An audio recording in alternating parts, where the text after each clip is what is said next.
ধোকা তো অনেক খেলেন, চলুন এবার বানিয়ে নেওয়া যাক কাঁঠালের বীজের ধোকা। তো এর জন্য কাঁঠালের বীজটাকে সেদ্ধ করে বেশ মিহি করে বেটে নিতে হবে অল্প একটু জল দিয়ে। আর ছোলার ডালটাকে আগে থেকে ভিজিয়ে রাখা ছিল, এটা একটু দানা দানা করে বেটে নিতে হবে।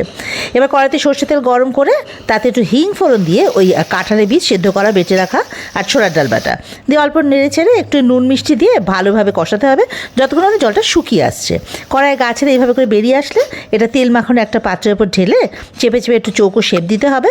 তারপরে ওই ধোকার আকারে গড়ে নিতে হবে, সে চৌকোও কাটতে পারেন কিংবা বরফি। তো এবারে কড়াইতে আবারও সর্ষের তেল গরম করে ওই গড়ে রাখা ধোকাগুলো বেশ একটু লাল করে ভেজে তুলে রাখতে হবে।